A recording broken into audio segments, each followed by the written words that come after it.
मुंबई में धारावी मामले पर प्रतिक्रिया देते हुए मंत्री उदय सामंत ने कहा कि गलतफहमी से कोई घटना ना घटे, इसलिए नगर निगम के अधिकारियों से बात करना जरूरी है।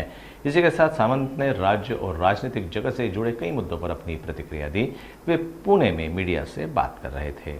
धारावीची जी घटना आहे, मस्जिदीचा अनधिकृत धाक पाडण्यावरून वादंग झालाय किंवा तिथे तणावाचं वातावरण होतं, बीएमसीच्या पण गाड्या फोडल्या, काय तुम्ही त्यावर? सकाळी देखील सांगितलं की गैरसमजातनं कुठलीही गोष्ट होऊ नये। महानगरपालिकेच्या अधिकाऱ्यांशी त्यांचा गैरसमज झालाय, त्यांनी चर्चा करणं आवश्यक आहे। शेवटी अनधिकृत बांधकामामुळे काही अडचणी देखील निर्माण होऊ शकतात, याची सगळ्याची नोंद घेणं गरजेचं आहे। परंतु कशामुळे झालंय, काय झालंय याची मला कल्पना नाही, कारण मी इथं स्वतः पुण्यामध्ये कार्यक्रमाला आहे। परंतु कोणाचाही गैरसमज होऊ नये यासाठी ज्यांचा गैरसमज झालाय त्यांनी महानगरपालिकेशी संवाद साधणं गरजेचं आहे। धनगर आरक्षणासाठी GR काढण्याची घोषणा केलेली आहे तुमच्याकडनं मुख्यमंत्र्यांनी।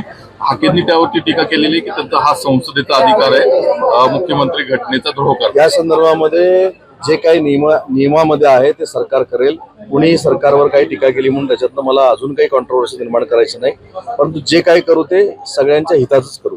मनोज जरांगेंची पण तब्येत बिघडली आहे, उद्या पुणे बंदचं आवाहन केलंय। मी काल देखील मनोजींना विनंती केलेली होती की आपल्या सुरुवातीपासूनच्या मागण्या त्या सरकारनं सकारात्मक घेतलेल्या होत्या। शिंदे समिती स्थापन केलेली आहे, गॅजेटसाठी हैदराबादचा आम्ही प्रयत्न करतोय।